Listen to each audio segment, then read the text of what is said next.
হাসিনা সরকারের পতনের পর থেকে বাংলাদেশের সংখ্যালঘুদের উপর নির্যাতনের আগে থেকে বেশি বৃদ্ধি পেয়েছে।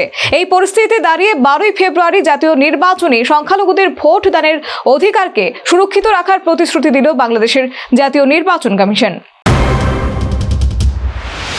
12ই ফেব্রুয়ারি জাতীয় নির্বাচন হবে বাংলাদেশে, কিন্তু বর্তমানে বাংলাদেশে যেভাবে অরাজকতা চলছে তাতে অন্তর্বর্তী সরকারের প্রধান উপদেষ্টা মোহাম্মদ ইউনূস ও বাংলাদেশের জাতীয় নির্বাচন কমিশনের কাছে এই নির্বাচন সুষ্ঠুভাবে করানোটা একটা বিশাল বড় চ্যালেঞ্জে পরিণত হয়েছে। যেভাবে গত কয়েক মাস সংখ্যালঘুদের ওপর নির্যাতনের ঘটনা ঘটেছে তাতে তারা আদৌ ভোটাধিকার প্রয়োগ করতে পারবেন কিনা তা নিয়ে প্রশ্ন উঠছে। নেদারল্যান্ডের হাগ শহরে অনুষ্ঠিত গ্লোবাল হিউম্যান রাইটস ডিফেন্স কনফারেন্সে পেশ হওয়া রিপোর্ট অনুযায়ী বাংলাদেশে 2025 সালে কমপক্ষে 197 জন গণপিটুনিতে মারা গেছেন, আর জখম হয়েছেন প্রায় 300 জন মানুষ।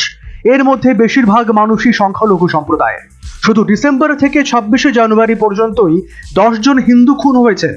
এই পরিস্থিতিতে দাঁড়িয়ে বাংলাদেশে সংখ্যালঘুদের ভোটাধিকার সুরক্ষিত রাখার প্রতিশ্রুতি দিল বাংলাদেশের জাতীয় নির্বাচন কমিশন। সাংবাদিক বৈঠক করে বাংলাদেশ জাতীয় নির্বাচন কমিশনের সহ সচিব মতিউর রহমান জানান, 300টি আসনে প্রার্থী হয়েছেন প্রায় 1700 জন, আর নির্বাচন পরিচালনা করার জন্য দেশ জুড়ে 64 জন রিটার্নিং অফিসার নিযুক্ত করা হয়েছে। প্রশাসনকে সুষ্ঠুভাবে ভোট করানোর জন্য নির্দেশ দেওয়া হয়েছে। দেশ জুড়ে সংখ্যালঘুদের ভোটাধিকার সুরক্ষিত রাখার জন্য নানা পরিকল্পনা নেওয়া হয়েছে।